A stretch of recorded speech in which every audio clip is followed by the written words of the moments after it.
Heavy metal My rock. global mind.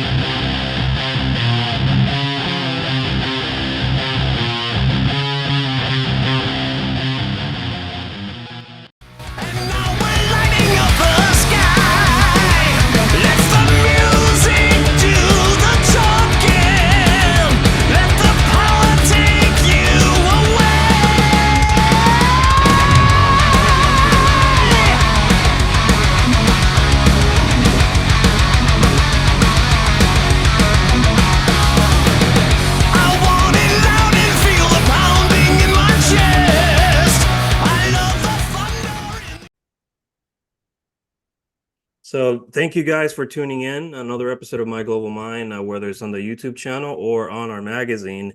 We have the pleasure of talking with Mr. Chris Impellitteri today from Impellitteri, an awesome guitar player. A lot of you probably know that I'm a big fan of Impellitteri. The past records all the way up to now. It's always been one of my favorite bands. So no pressure, Chris. This is what it is. I've always enjoyed your work. And I'm also a big fan of Rob. So Rob is a tremendous vocalist. So I'm really happy to talk to you again. We spoke, I think it was a couple of years ago. I don't know if you remember, but the compilation record was coming out, The Wake the Beast. And Oh, right. I think I do remember that. Yeah. yeah, we spoke for a little bit about that. So I'm happy that you have the new album that's finally going to come out. So that's great. Yeah. There's a lot of work that went into that, and I want to kind of talk about that because I remember from that interview before you told me there that you guys are working on it. It was coming, and it's finally here. So it's pretty good. I got to say, I've been listening to the promo the last couple days, and it's pretty heavy, man. It's good stuff. Thank you. I appreciate that. Yeah. Yeah. It was definitely a long time in the works. I think it's been 4 or 5 years since our last release. Yep.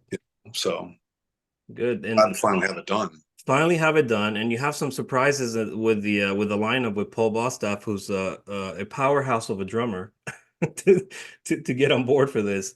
Yeah. And I'll say this: when people listen to this record, I think they're going to know that he's playing the drums. I mean, pretty easily. Yeah. He's a great drummer. So kind of talk about that for a little bit. How you got him to work on the record. Yeah. Well, we've been really fortunate to have some of the greatest rock drummers play with us over the years. And I've played with some of the legendary metal drummers. I don't really announce it, but I've behind the scenes and stuff, I've worked with a lot of amazing drummers. And when it was time to do the new record, we had a little wish list, if you want to call it that, right? To see who might enhance the music we've written. Right. And so I listened to a handful of drummers. I won't say any other names. And we had a friend of ours who was helping us manage the day-to-day activities of the band, named Giles Lavery. And Giles reached out to Paul. And turns out Paul was very familiar with Impellitteri because it turned out, I guess, his band, I think it was Forbidden or one of those bands, was on Combat, which was a subsidiary to our label, Relativity and Sony. That was when we did our very first record. So he was very familiar with the band, and he was into it. I mean, as soon as we picked up the phone and said, "Hey, would you be interested in talking about this?" He was in. So That's great. And I think it's what's interesting about this is the dynamic he brings, right? What's the value add? And, Paul is an amazing drummer. I mean, everybody knows him for his work with, Slayer, and for a lesser degree, maybe a band like Testament, who actually was the first time I heard Paul was with Testament. I really loved it. So, basically with this, I think what Paul brought was not only his tremendous skill and his power, but what a lot of people don't know, and this is a testament to how good Paul is. He can do all the really fast technical, double bass drumming, all the really intricate rudiments and, fills. But what he does that the majority of thrash metal drummers can't do is he can create a groove like John Bonham of Led Zeppelin. So we can do the really fast, do all the really fast stuff, but then turn it into, and you got this heavy wall. Just I can't even explain it. And he did that to us on multiple songs. Like where I sent him demos originally of like, look, this is what we're thinking of. So, just get as close to you as possible. And then we started playing it, and he would do the polar opposite. And the song would just get really wide and big and powerful.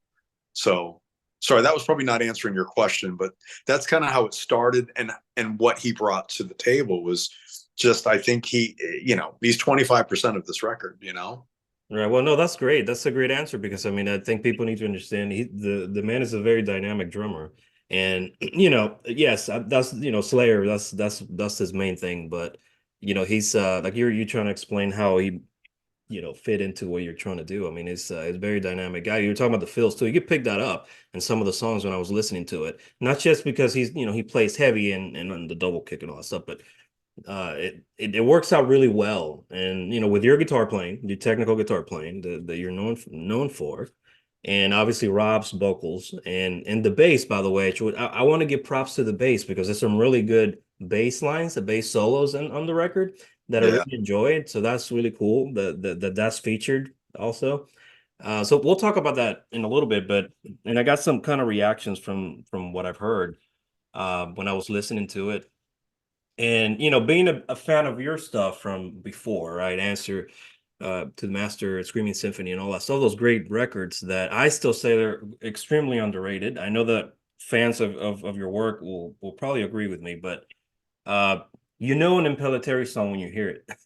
You just know. You just have that sound. Your guitars, Rob's vocals, everything just melts together, and it's a combination of I've always described Rob's voice kind of like, and I think you did too when we spoke last time. He's got this angelic tone to his voice when he sings some of the choruses that Mhm. really works great in your band. And the way you pick the guitar, obviously you're an extremely talented guitar player. Everybody knows that, but it just works, and it's worked for so many years. That when you come up with a song in your band, right away that that's your song. That's an Impellitteri song. It just sounds like your band. Um, Thanks, man. I appreciate that. We work really hard, but to be honest, I mean, over the years, I think we've just evolved into, I don't know, we developed a personality, I guess. Maybe it's just our sound. And believe me, our sound is, I mean, it comes from many other great artists, right? We grew up learning covers, playing Van Halen, and I loved Randy Rhoads and Pantera and Blackmore and Yngwie and Dimiola and all that stuff. For me, and Rob loved people like Brad Delp of Boston, Dennis DeYoung of Styx. He loved Lou Gramm, the biggie, obviously, and then all the great singers. I mean, he loved Ronnie James Dio, Ian Gillan. So, it just all of that stuff was absorbed as if we were sponges, right? And it's come out, obviously, and blatantly, it's come out through our personalities, but somehow a miracle happened where we developed our own sound. yeah, absolutely.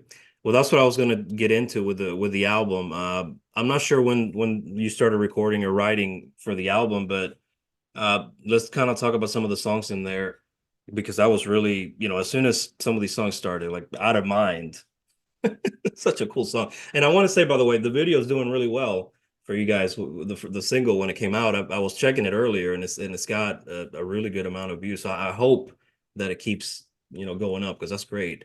It's not easy, as you know, in this day and age where everything is, how many views do I get out of this? How many likes do I get out of this stuff? That's great that when it got released, people are like, whoa, that's a really cool metal song. I like the lyrics, I like the groove, everything about it. So talk about that, the video, the song, who decided, hey, we got to roll with this as the first single. Um, it was one of those riffs that early on it just spoke to us. It was I don't know. It just listen. I make no bones about it. I mean, that riff is heavily influenced by Richie Blackmore, and so it had everything I grew up loving. That riff had right, and it evolved into this really fun, almost tongue-in-cheek song where it's really about a celebration of heavy metal and the experience of going to a great heavy metal concert. The lighters up in the air, when the lights go down, right? And the band comes out, and, you're firing on all cylinders. And it's this tremendous unity, the whole audience becomes one. And really, that's what the song's about. It's a little tongue in cheeky, right? Could be cheesy, but it's just fun. It's undeniable, and it's, I think for us, we didn't really know the reaction of what the response was going to be. We just did it because it made us feel good. We love doing it, right? And so when it was time to do the first single, we just picked a couple of songs that we were shooting videos for, and we had played the song, and we kept getting a theme. Everybody kept going back to that song, at least for the opening track, right? So that was kind of all it was. I mean, once we kind of saw consensus with everybody that we played the music to, they were like, that's got to be your first single. We're like, okay, cool. And so far it seemed to be resonating with everybody around the world. Because I know people used to YouTube, but there are other sites that it's blowing up on those sites. So I'm Yes, yeah. happy with the how much, how much traction we've got Yeah, already. momentum. Yeah, no, it's doing great. I'm happy, man. I look at it because, as a longtime fan of your band, I've always said, like I said, your works, and I know you have a great fan base in other places. I know there's, Japan and Germany, all these places that you have a lot of fans all over the world. Don't get me wrong, so I'm not understating that at all, but I'm just saying it's your records, I think, could have been even bigger because to me, uh there's just so much great stuff on those albums, that so that's why I was happy when the compilation came out, because through the years, as we talked about this last time, it was hard for fans to get their hands on some of those albums, so it was cool that you guys released that compilation, but it's so hard to come up with stuff now because when we talk to people, musicians, about this stuff, everything's been made, seems like, right? Yeah. Everything you can think of's been made. How do you come up with something that's unique, that's different, that's catchy, that's not too cheesy or whatever? And you never know, right? You just don't know. Sometimes you just, like you're saying, we felt good about it because this is what we want to do, and we picked Yeah, it. I said something in a statement recently about this new record, and it truly is one of the most sincere records we've made. Maybe with the exception of our first Impellitteri Black EP that we released when we first started.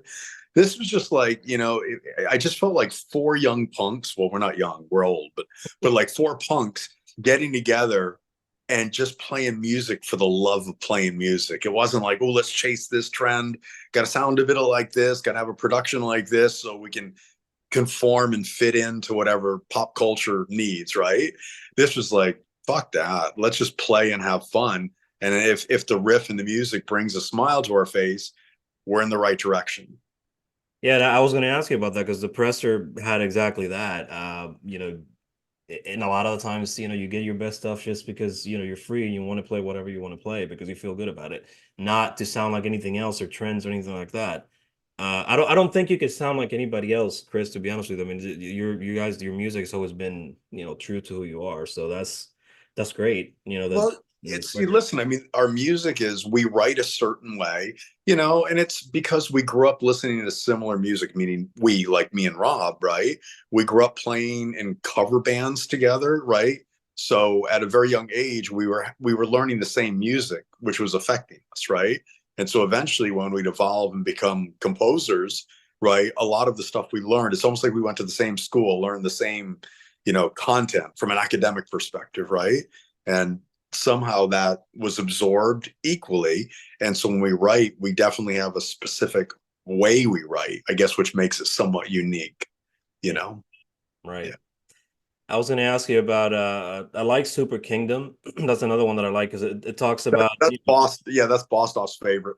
He loves yeah, that. yeah. Well, the lyrics obviously tackle stuff that's happening now with the AI taking over and all that stuff, and Yeah. the bass is cool on that one as well. It's just a really cool song. I don't know that you have to talk about things that are happening now, especially when it deals with technology and things that can affect pretty much every part of your life. And that's what it seems where, a lot of this stuff is going with artificial intelligence. But I do Yeah. like that song and the lyrics about it.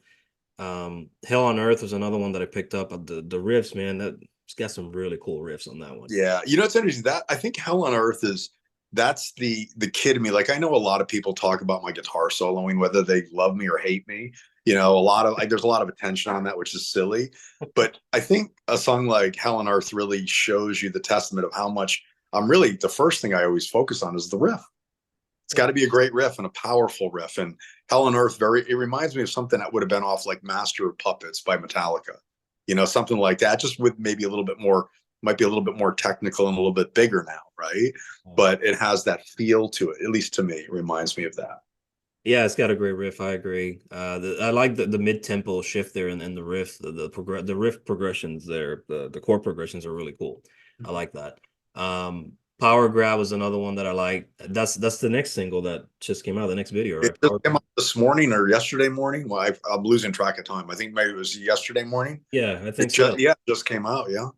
Yeah, Rob sounds great on that. I have to ask him. I don't know, how does he keep his voice like that? I mean, I think he's 65 years old now. I think Yeah, I believe so. he's So, to be honest, listen, singers, it's genetics. Either you have it or you don't. I'm sorry. I mean, I've watched all these people, they go to vocal coaches and, either you have range or you don't. And I don't mean, I'm not being dismissive. Everybody can find their own personality and be a singer, but not everyone is going to be able to sound like Pavarotti, right? A powerful tenor, yeah. or someone that can go in the stratosphere and do a soprano or an alto. You have to have that genetically. And Rob just has it. He's one of those guys where, he's one of the few singers that I can tell you that what he does on album, he can go up and do every night live and do the same thing, it's usually unheard of. Most people can't do that. Now, I've seen Rob, yeah, when he was sick, maybe have a little bit of a hard time, like, big festival, hot, and he's sick. And, remember, it's the human voice. Right. You're prone to allergies and sickness and colds and blah, blah, blah. But even then, he sounds great. So, He does. He's amazing. He's always been one of my favorite singers, and his solo stuff too. I've heard a lot of his solo stuff through the years. He always sounds great on anything he does. oh, yeah, great. Yeah. Unbelievable. So I'm happy that he's still making music in your band, because I don't think it would be the same without his voice. It wouldn't, and I'm glad you said that it wouldn't. It's the same thing. It was like, it's interesting. For the people that know about our band, there's really been two focal vocalists. Rob has been the dominant vocalist. He's still with us, but there was an interim on a couple of records and a couple of tours where it was Graham Bonnet. And Graham Bonnet's a legendary singer. He replaced Ronnie Dio and Rainbow and played with Michael Schenker Group and blah, blah, blah, right? And when Graham played with me, the band sounds completely different. The music sounds completely different. Everything sounds completely different. Rob comes back in, we sound like Chris and Rob, and I love it, because it's like, for me, I'm lucky enough that I have my Bon Scott and my Brian Johnson, and they're both alive. It's a good combination to have. And I'll piggyback on Graham later, because we talked about this a little bit in the previous interview we did. But we'll get back to that. But those are some of the songs that I like. The whole record's great. I mean, there's not a bad song on it. Like I said, if you've heard Impellitteri stuff, it's gonna be great. The production's great on the record. The mix is great. The lyrics, talk about stuff that's important. But also, like you're saying, like the Out of Mind song, it you don't take yourself too seriously, rock, metal anthem, stuff that people want to hear, that's catchy, wants to bang your head, it's got a little bit of everything in it. So I think, and I hope that people will go and check this out when it comes out. But I was just going to ask you about some of the dynamic in making the record. Obviously, you have Paul that came in and did his great work on it, but where are you thinking here in terms of touring? I think I asked you this last time. I think fans want to see you on the road. They want to hear it live, because it's not just this new record that's great, but your back catalog of stuff is awesome. So what are the plans for touring in support of the record? I just actually got the first dates offered to us, and we'll most likely be touring. I don't know if it'd be like March, somewhere around there. I mean, the record comes out in November. Yep. We have more videos coming out, a lot of press we're doing right now. And so the tour thing has to happen.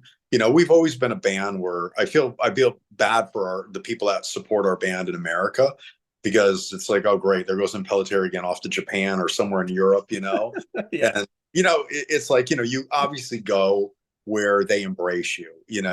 The problem we've had in America, and, listen, it would be arrogant for me to say this record is the best thing out there, right? But we're getting a lot of those kind of compliments, like this is going to be the record of the year and silly stuff like that. But yeah, it's really difficult for us to convince the promoters to take a chance and put us in big theaters. Like, look, in overseas, we're playing more like arenas. So we're not a bar band. We don't want to go down and do small things, right? We want to bring a show to the people that they've heard about.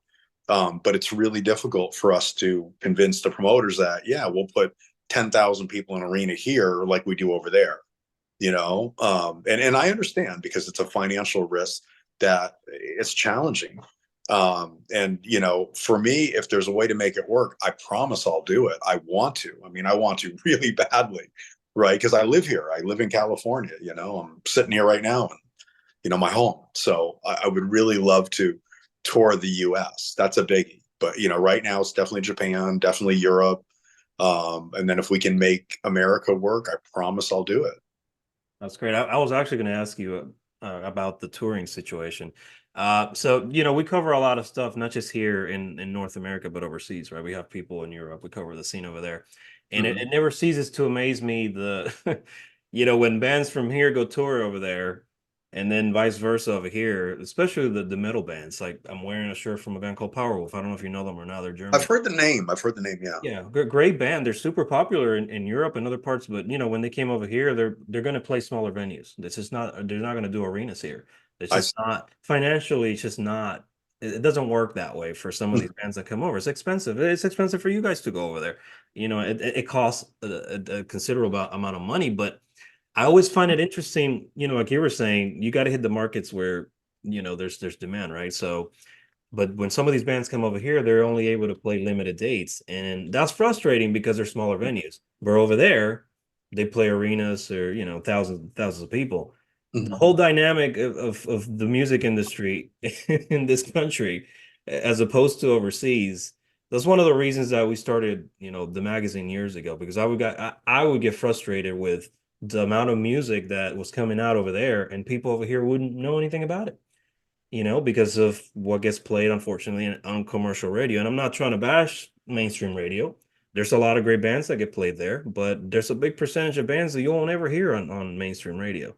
And, Yeah. you know what I mean? So that's where I'm going with this stuff. So, Main Street, Main Street radio, at least in the United States, it's very important for artists because it helps give not just bands, not maybe credibility is the wrong word. It gives them reach. It allows them to be exposed to the masses. And if they have good music and good songs, that inherently brings out an interest. So people want to go see it. They're like, oh, I keep hearing this. And, when you're pounded over and over again with something like sonically, you begin to like it subconsciously. Yeah. And because you hear it so often, it's like, hey, maybe I should go check this out live. But when you're ignored constantly, right? You live in the underground, it's a different scenario. It's much more difficult to play those venues. Like, I mean, I know in Japan, right now, probably all over their main radio and their TV shows and all stuff, they're probably paying our records, right? Versus here, it's like, well, I know you and, probably, 100,000 kids somewhere around the United States are probably playing it. But the major radio stations, which are all corporately controlled by these massive conglomerates, right. Who rather play P. Diddy. How's that working? Yes. Whatever, right? So, and I'm not saying everything they play on American radio is bad. It's not, but it's very corporate, and it's just, it is what it is. Yeah, no, it is. I mean, you're correct. I mean, that's always been my frustration with, it wasn't like this in the 80s where, we had all these great bands that were always, getting play on TV and the radio, and then they would go on and sell records. Obviously, it hasn't happened for a long time. That doesn't exist anymore. People don't buy records. No. Look, radio and TV. Look, when we hit with our record Stand in Line, with Graham Bonnet, and they put us on MTV. I remember our manager telling me, you do realize because I was like their guest host. They flew me to New York. They premiered our video and all that stuff. And I remember my manager, who was a very big concert promoter in New York, did like Madison Square Garden and Meadowlands and all that. He said to me, he goes, do you realize tonight you're going to be on the show live at 9:30 or whatever? Yeah, it was on 9:30. And he goes, the household viewership is 25 million people. Ooh, wow. And so whether people like you or not, you realize, oh my God, you're getting exposed to a lot of people. Yeah. Right. And so for me, it was interesting because it was like all of a sudden you get a little bit of popularity pretty quickly. Right. But today, 2024, right? It's like everything we're doing right now, at least our popularity is based on people like you, right? Exposing us to your audience, right? And that's happening, and it seems to be spreading, right, across the country right now. Because as I'm doing interviews, we have a lot of people in virtually every state right now, doing this kind of stuff. So hopefully that's kind of becoming the substitute for the once MTV and whatever. And that's also why we're spending big money. I mean, the music videos we just did, I don't know if you realize, but I read some comments. Someone said, "Oh, they got these plastic weird things," and they said it looks great. And I'm laughing. No, dude, that's the Alien film set we shot on, and that was not a cheap video. That's The guys who awesome. produced it just worked with the band Queen, and they've done Def Leppard videos. So it was not. I mean, we were definitely trying to give our fans the experience of being with us when we play live, and also celebrating that music with us, and also giving them good visuals on top of the music, because I think this stuff will live on. I mean, theoretically, it does live on long past us. Well, I didn't realize that about the video. I'm glad you pointed that out. That's cool. I didn't know that. That's great. That's interesting. The whole topic about when we're talking about AI and the song uh uh from the record Super Kingdom. You have this is another frustration of mine is the reach, right, on social media, which it's a great tool for a lot of things, but for some things it's just not. There's just you get what you get with that, right? And the whole AI stuff plays a lot into it now, and it seems like a lot of traction that can come from certain exposure is automated. I mean it is a lot of the stuff that you see out there. There's farms of computers that are running things for people. Oh, yeah. It's AI's weird. Technology's weird. I mean, I embrace technology. Don't get me wrong. I think it's great in its place, right? But, for us, it's like I didn't want to make a record that was made in your bedroom and you share files. That was not what I wanted to do. So, it's interesting too, because the next videos that will come soon, it's actually almost documentary. We bring you in the studio with us as we're making the record. Yeah, it's really cool. So you can see we're actually doing it together, real band playing live, that kind of thing. That's cool. Yeah. Takes the AI element out of it, right? Like artificially, everything's artificially created. Yeah, no, that's cool. I like that. Well, hopefully, once you get some of these dates and you go on the road, and I hope that you get more exposure with the other videos that are coming out. Um, Hopefully we can make something happen, for the States. I hope so. I mean, you have a fan base here, right? I mean, I know you do. It's just, it's a tricky market, the way that the music world is. Yeah, it's like we've done dates in the States in specific places, and it's crazy. I remember years ago we played the Whiskey A Go Go, right, Hmm. in California, very Right. famous, but it's not big. It's like 500 people or whatever, something like that. But it's a very popular, like a place that has a lot of notoriety, right? And I remember we were going to do the place as a warm-up show, just for fun, right? For fun before we did one of our big tours in Japan. And I remember we were going to go pull up, and it was probably 1 o'clock in the afternoon. Our drivers were driving us up to go do the sound check. And 1 o'clock in the afternoon, no one's there. There's a block.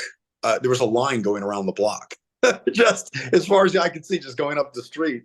All these people trying to get into the show that night that wasn't going to happen until 8 hours later. Wow. It was crazy. And I realized, yeah, I think we probably do have a lot of people that support our band and like our music, because that happens often to us. We do little things here and there, like secretly. So That's cool. That's cool. Yeah, that's a great venue. That was one of Lemmy's favorite venues, the whiskey, right? yeah, I mean, it was fun. Yeah, it's a very small. I mean, you look. I mean, our drums and a couple stacks could barely get on the stage, but it was fun. I remember we had a blast playing there. It was great. But it's it was meant to be more of a private kind of party, fun kind of thing. Yeah, yeah, I got you. Do you have let's get back kind of to the record for a minute. Do you have any favorite songs on the record? Yep, definitely. Um, so I definitely like Out of My Mind, because it just has that fun riff. Yeah. Out of My Mind definitely like a lot. I like the opening track, War Machine. That's a lot of fun. Yeah. I'm in agreement with Paul. Paul's favorite is AI, right? Super Kingdom. It's really called Super Kingdom. Yeah. But I love that one too. That one is like I can't explain it. It's just really fun, and I love the solo in that. I love Hell on Earth, just because of it's got that monster rhythm riff that just drives, and we've had a lot of people say good stuff about that song. And then of course I also love the song Wrathchild. Yep. And Yeah, yeah. yeah, so that I was one, thinking of Iron Maiden when I heard that. I was like, no, it doesn't sound feature. anything like Iron Maiden. Well, no, but don't make no bones about it. Exactly. That title was absolutely came from Maiden. It was almost like we were trying to think, what is the song about? And it's almost like, a curse, on this child growing up. And it was like a wrath. And I remember going, Maiden. And I said, let's do it for fun. It's like, at one point we were going to call it Rothschild, like the Roth family, the billionaire family. We were going to call it the Rothschild. No, man, you got to do Wrathchild. You got to be careful with that, man. That will raise a whole nother crap. Oh yeah, right. So, No, there's a lot of really cool songs that, like I said, I hope everybody checks it out. I'm recommending it not only because I'm a fan, but because you need records like this, right? And yes, your guitar playing is always awesome, which we'll get into in a minute, but we need fun stuff, man. It's not, it's too much doom and gloom in the world. I say like you need stuff that's just gonna, go out there and bang your head, go to a concert and just bang your head with your fellow rocker or metalheads. I mean, this is the kind of music that, I've enjoyed my whole life. So I love stuff like this. I think it's great. I love that you said that too, because I think music has gotten way too dark. It's like, listen, I have friends, I won't say they are, but they're in these big, like almost like the black metal kind of stuff, and they do the Cookie Monster voice, and I love it. But after a while, I'm like, okay, that's enough. Now I need melody. There Yes. was a reason why to this day people still love listening to old Van Halen, or old Dio, or Yep. Deep Purple. I know this is get dating. I mean, this is for but that would be my parents' generation, right? But the reality is there's a reason that stuff has stood the test of time, right? Because melody's melody. And remember, music is based on melody. It can be tribal, it can have the heavy, Yep. rhythmic kind of foundation to it. But at the end of the day, you want people to be able to sing your songs. You want them. There's nothing better than going to a show and, when the chorus comes up, it's like this massive anthem. That's kind of what we were hoping for Out of My Mind. And I have a feeling, I know in Japan what it's already going to be like. It's going to be fists up. Yeah. Every person's going to be singing that chorus, and it's fun, and yeah, I definitely think metal needs that. And there are times on this record can be at times very heavy, right? And very technical. But while we do that, at the same time, we're always trying to keep it fun, Yeah.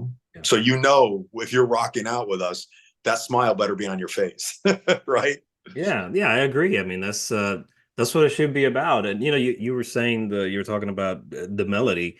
When I speak to musicians and folks who've been around a long time that know music more than I, because I'm not a composer or anything like that. But I like to think I know good music because we cover tons of it. That that's great, and we try to promote it. But it's always about the melody in the song. It's always about the song, man. Like you can throw all these different technicalities and different instruments and stuff, but it's always comes down to the song.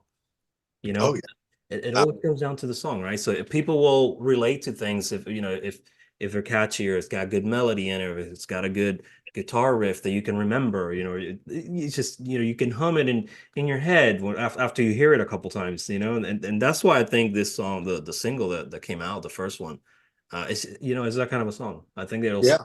Well, I mean, listen, I'll tell you something too about our videos.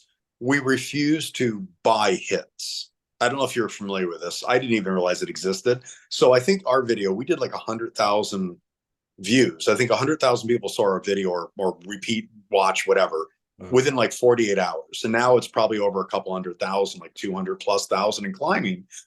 But it's funny. I had a business associate that they said, you could buy like 10 million views. I'm like, why? What's that It's gonna like, okay, so is that my ego satisfied? Because it's not real. And I know a lot of bands out there, 50 million, 80 million. A lot of that it's BS. A lot of that is algorithms, and they're paying for that stuff. And I guess from a marketing perspective, it looks good, right? But it's bullshit. It's BS. Well, So, the AI is viewing the videos. Yeah, I'm not. Yeah, exactly. So for me, it's all I care about is seeing real numbers, so I know. And look, I don't know how many people are truly watching it and watching it over and over again, right? I don't know how the algorithms count those hits, right? But all I know is when we saw those numbers, we went, oh, that's a lot more than we ever get historically. And Yeah. this thing's not, and they're not stopping; they're flying. Right. Those numbers are going up. So Yeah, no, I hope it keeps going up. I think it's I've been pushing it on our pages. I think it's a great song. The whole record's great, but I was when I was listening to the song, I remember when I don't know if you heard the band Extreme. yeah, They I like extreme. Yeah, they came out with their new record last year, I think it was, finally. They took forever to come up with a record, but I think it was the song Rise, the video for that. And obviously Nuno's a great guitar player, like yourself. Just Yeah, I tremendous. like. But that song blew up. That song kind of catapulted their record. And I remember going back and thinking, man, that hasn't really happened for like hard rock record like that in a while, you know? But again, it goes back to the song. It had a really cool chorus. Obviously his guitar solo was, pretty awesome. And that's what everybody was talking about. It was more than the guitar solo. I mean, it was it was a cool song, it's a song that people could sing to, and it was catchy. Mhm. At the end of the day, like I was saying, I mean, it's about the song, man. I mean, if people can pick up the song and sing it, and it'll propel you somewhat, right? Well, listen, even my younger daughters can relate to this. A song like if I'm listening to like classic rock in the car, right, and they're in with me, a song like "Smoke on the Water" comes on. Mm. I don't care who you are, that's going to have some sort of addiction, or you're going to have an addiction to that riff and that song by the time the song ends, right? And for me, it's like I don't know, good rock music that has good melody and great hooks and riffs or whatever, it it just lasts. I wonder sometimes about some of the new metal. Will people be listening to that 30 years from now? And I don't know if they will. That's a great point. Yeah, that was when you mentioned Dio and Richie Blackmore, of course. You know, Dio, may you rest in peace, is one of the best. I was at a show because I go out to shows and I photograph and do reviews and stuff. I've been doing it for a while. A lot of the guys and girls that do stuff for us, we go out to the shows and we cover, we review and take pictures and stuff. But I don't remember what show it was. It was a newer metal band, and I'm not gonna say name, doesn't matter. They're great. They're a great band.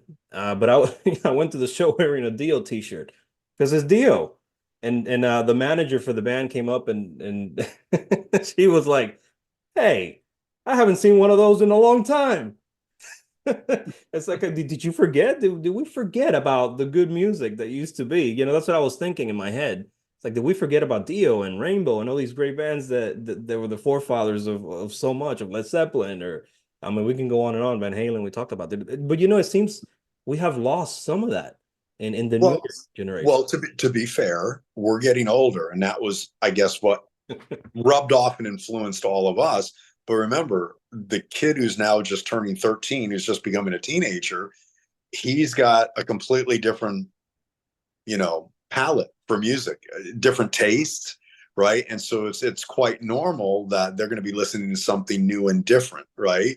The thing that concerns people, I think, that love rock music is it's not that, oh, they're not listening to rock, or a specific band. It's just that they're not listening to rock whatsoever. You know, they're listening to stuff that's more pop. And there's nothing wrong with that, right? But it's kind of like, where'd the guitars go? Where'd the guitar solo go? It's not as important to them. That's also why we try to make our music fun. And believe me, I'm ripping on these. I mean, I'm very aware of what I'm doing on the guitar soloing, and I'm doing it intentionally, one, out of fun, right? Because I love playing, but I'm making sure I'm playing at least for me, I'm at a 10. I'm playing as good as I can play because I'm hoping that this is going to somehow rub off on that 13-year-old kid that hears it, like Eddie Van Halen rubbed off on me, you know? So, I'm playing for myself, of course, but at the same time, making sure that when I'm playing like badass, and just ripping. So hopefully it has some sort of influence on that 13-year-old. Yeah, and I feel getting back to the shows, I kind of feel the same way about when somebody in their 40s or 50s or whatever, they go to a show, a rock or metal show, and they bring their younger kids, or it could be a legacy band, for instance. And well, I'm just using them as an example, Foreigner, because I shot their show here recently. Or, it doesn't matter who it is. I call them legacy bands, classic rock bands, right? Yeah. From the 70s. You bring your kid to a show, and I don't know, at 5, 6 years old, whatever, they probably never heard these bands before, but your dad did, or your mom did, and that was the golden years for them, whether they were in high school or in college or whatever. But I always say, before these bands retire, or a lot of them, unfortunately, members have passed away because of age, take your kid out to one of these shows, you know, see some of these legacy bands, because that kind of music is so hard to introduce in this new world of music that we have today. It's not the same as it used to be. And I think some of the older I say rockers that have been around, that they could attest to some of that. But I always say, take your kids out to the shows, because you don't know how much longer these bands are going to be around. Right. So that's Yeah, what yeah. I always tell them. Well, yeah. I mean, well, as you say, unfortunately, like Foreigner. I mean, I met Lou recently, about a year and a half ago. We got inducted. There's a thing called the Heavy Metal Hall Yeah. of Fame, and they inducted us. It was me and I think they put in Twisted Sister, and it was definitely Lou Graham, because Lou and I were hanging out afterwards. Just a great guy, and we were talking a little bit about the Foreigner. And it's mixed for that, because I'm so happy they're out sharing that music, because it's great stuff. But then the problem I have is, but there's no one. There are times where there's not one person in the band, Yes. not only the original member, but had nothing to do with those hits. It's like Yeah. a cover band. So there's that danger of when you get bands out there, Right. and again, I don't mean that to be negative, because that sounds like I'm being condescending. I don't mean to do that, Mhm. but I agree with you. I think that, yeah, it's like, I hope that, the dads are taking their kids, to the rock shows where these bands pretty soon might not be there any longer. Yeah. At least you have a band like Iron Maiden where you got all your original members. Well, to a degree, right? Clive Burr, love him, rest his soul. He's not playing drums, it's Nico, but you got the core. Maiden's still together. Yep. You got Def Leppard, right? It's not completely original, but close enough. No. I mean, Metallica, with the exception of the bass player change, right? Right. You pretty much got the core there. And so, yeah, it's like, I think people should get out there and see it. I love what they're doing right now with Pantera. I think that's really cool. People are being exposed to that music. And I know there were a lot of people that were kind of like, they shouldn't do that. But I'm like, no, I disagree. I think that's a great celebration. I've seen articles with Zach, and he's very respectful of Dime. He's never said this is Pantera, right? It's being a tribute to Pantera. So, and the cool thing about stuff like that is, when you do have those stadium type shows, right? There are a lot of kids going to see those shows. Yeah. And hopefully those 13-year-olds, I keep saying it because that's when you're going into your teen years, Mm. right? Hopefully that's making an impact on them. Where maybe this music will resurrect again. Right. That's where I was going with. And by the way, that was one of my questions. I was going to tell you, congrats on the induction. This is funny, because I had the list pulled up, so I'm going to read it for you. It started, I think, in 2017. They started doing the Metal Hall of Fame induction. I'm not sure. I don't know when it started. I think so. They have a list on their site, but I was going to, obviously, Lou Graham. You talked about Twisted Sister. They got inducted. Raven, old school. Yeah, Metallica actually, when they first started, opened for Raven. Yeah, that's right. Yeah, so they're kind I of saw like Raven here. Thrash, yeah. They played here locally a couple years ago.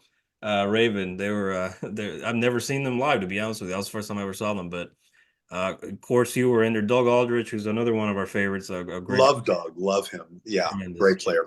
And Armor Saint was the other band that got inducted last year. Oh, did they? I remember that band. I didn't know that, but that's great. That's cool.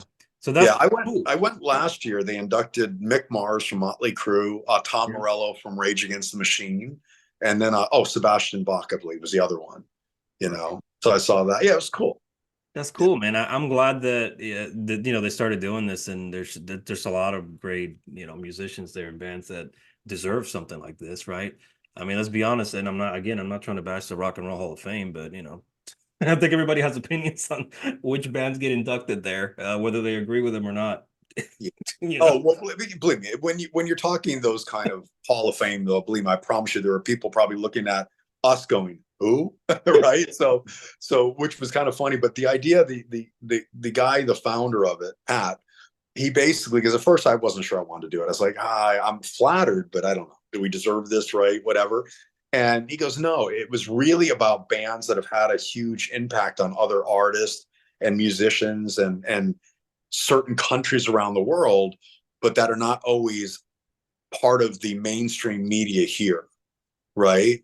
And so I thought, okay, I get that. That's cool. And for me, it was a celebration because actually that night we were there. My buddy Rudy Sarzo, bass player, right, was there, and I remember Rudy, he was laughing. He goes, "Thanks for including me," because when we did the induction, I remember I said something to. I mean, it was a packed place. The place was just mobbed, and I remember saying thank you and humbly accepting the award. And I said, actually, I'm going to accept this on our fans overseas in places like Japan and Korea or whatever, because people don't realize like Japan is the second biggest music market in the world, yeah. Right? People think, I used to hear when I was a kid, people would joke and say, oh, if you can't be famous in America, you can easily be famous in Japan. Yeah, you wish. It's like, it's extremely competitive to try to get to, where we got.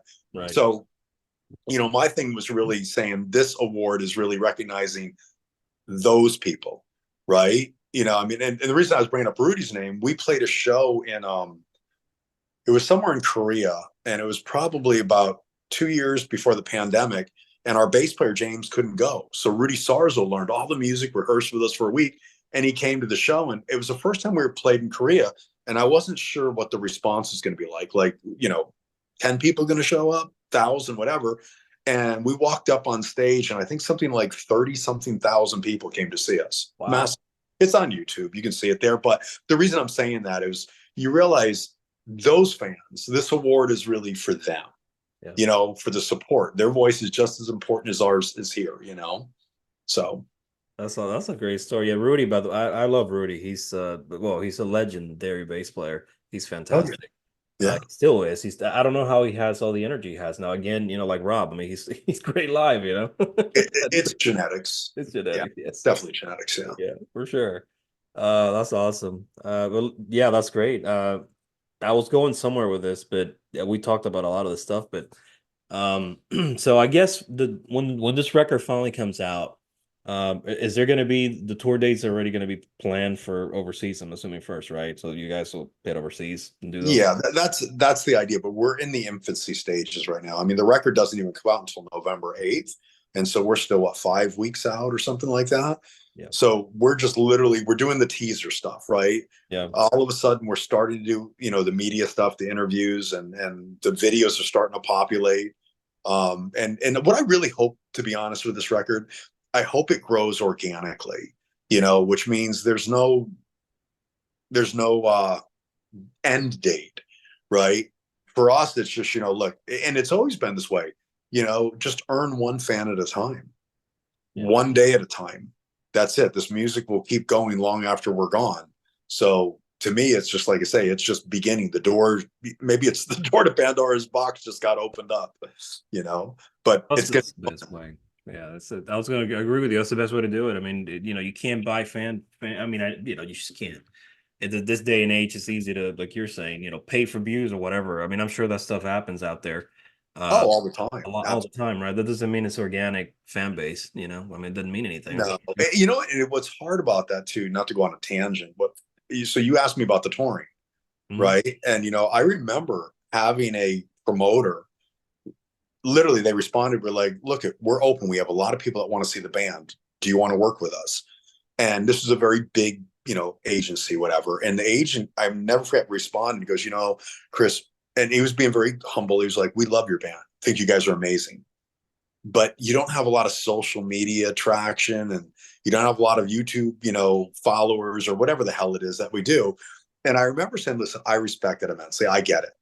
But I said, I wonder sometimes if the metrics you use are really valid, right? Because why is it that we play overseas and we have thousands of people that come to see us? Mm-hmm. And like I was telling you the story earlier, when we've done these secret kind of fun little shows, as rehearsals or whatever, and there are mobs of people, and we don't even announce it. We try to keep it as quiet as we can. Yeah. And that's when I kind of go, something's broken, or maybe the whole industry is based on some corrupt kind of, you got to buy your way in, you got to, I guess maybe fake it to make it, make yourself look bigger than you really are, and then the promoters get behind. I don't know. I mean, I really don't. Well, that leads to something that so for us, when I started our magazine, right? It hard to believe it's 17 years ago when we started doing this, right? So we've been around a minute. So I mention this all the time. I say, well, how do you guys how do you keep doing it? Well, first of all, I mean, we're music fans. I mean, that's the thing, right? We don't have any motives for what we do. We don't do this to make money. I mean, we don't care about that. Like most of us, like a lot of musicians, they have day jobs. A lot of them do. They have other day jobs that don't include music. That have nothing to do with music. A lot of Yeah, the ones they need to survive. Absolutely. yeah, Yeah. they have to survive. Well, we're the same way. We have day jobs that have nothing to do with music, but we've been doing this for 17 years because we want to help the bands. And a lot, what you're saying, you said the word that you said organic. A lot of the traffic that we have gotten for, the last 17 years, it's organic traffic. This was before YouTube days, before when the only thing out there was MySpace, when nobody cared about any of that stuff. I mean, I don't care about how many YouTube subscribers you got. We post the stuff in the magazine and people will read it. You know why? Because it shows up organically on the search pages when people search for stuff. That's how That's you get that's how you get the traffic. We don't pay for hits, any of that crap. That stuff, that's what I try to tell people. But this day and age, I call it synthetic.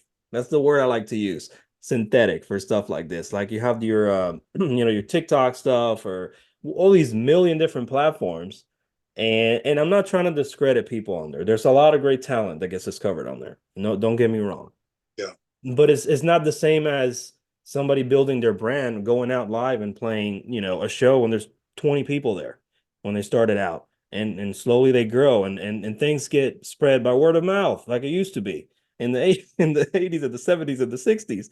We Yeah. have any of these things then, but now it's like you're saying, you have to have this system in place that catapults people into this persona of popularity for whatever the reason, because it's corporate owned or whatever. But then the people that have real talent get left in the dust and they get nothing. I don't. Yeah. That's my disappointment with the music industry in a lot of ways. But then maybe we're setting the expectation of what success is unrealistically. Maybe success is, look, for me personally, when I listen to this record, I already feel successful. I like, oh, we did it. We captured this music live. That raw energy of the band playing together, and the screaming vocals and the harmonies, which is hard to sing and do all the stuff, and all the crazy shredding and the amazing drumming and James's bass work. It's like I listen back and I'm like, I usually don't want to listen to my own records, right? But this one I'm listening to, which is kind of weird. And one thing I love that you said that, it's like, you guys, it seems I can see this. You kind of have this euphoric attitude where you can tell music, at least I think, it seems to have this positive effect on you, right? It just makes you feel good. Whether I don't care if you're getting ready to go to work, you're in the car in the morning, you crank something up and gives you that energy. To me, music is like, it can be a soundtrack to your life. It can be a motivation for your day. I mean, just think about when people go to the gym, how fun music is, right? When you're with your friends at a party, right? It's not so fun when there's no music playing, right? But Right. as soon as music gets cranked up, especially for me, if it's great rock music, you're like, this is awesome. It's fun and it's enjoyable.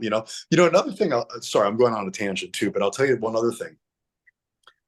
I also know, like, there are times, like a great example is the song Out of My Mind. That riff just came to me, and I don't know how. I don't know why. It just, I was doing something. We were shredding, working on muscle memory technique, and all of a sudden I slipped and went, whoa, what's that? And all of a sudden, before I knew it, my hand's just playing it.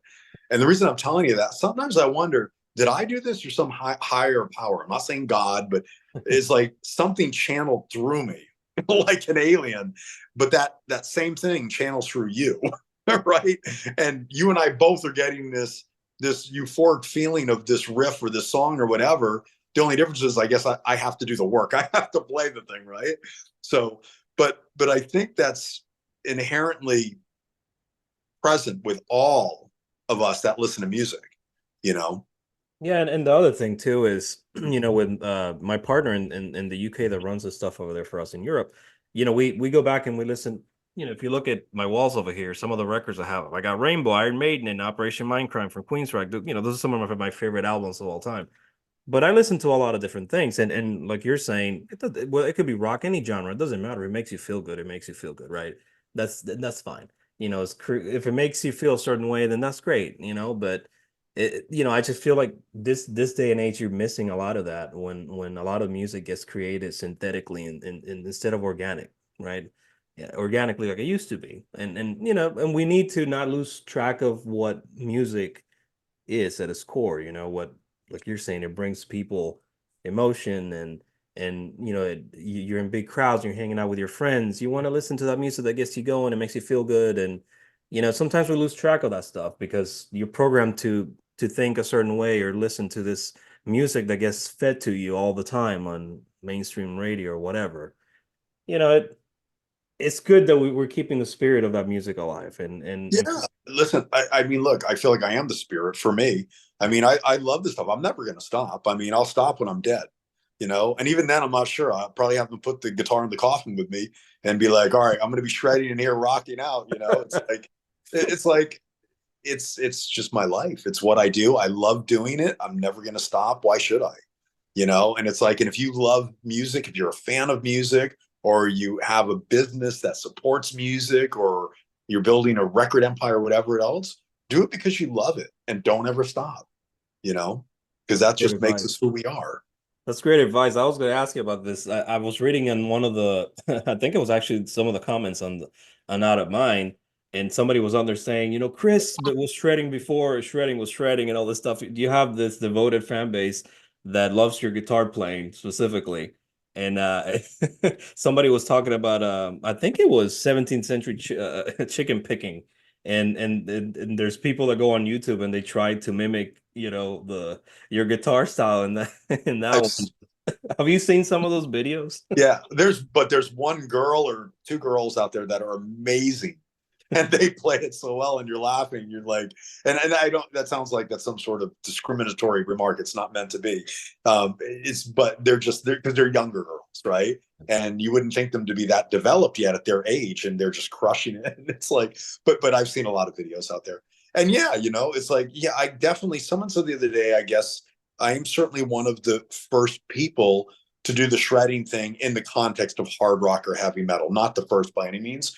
I wish people would understand if the speed stuff, really the first people that I saw doing that were guys like John McLaughlin, Al Dimiola. These guys were doing this in the late, I mean, we were basically born, right? We were babies when they were doing it in the early 70s.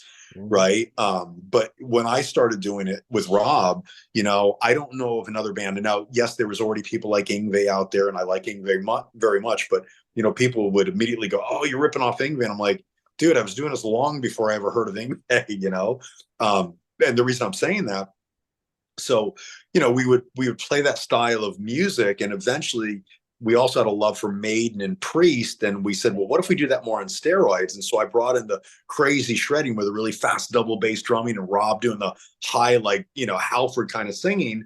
And at that time, I don't know if there was any other band doing that quite yet, you know. So I don't know. It's a compliment to your your style and your great guitar playing. But what I always say too about your band is it's not always about your guitar shredding.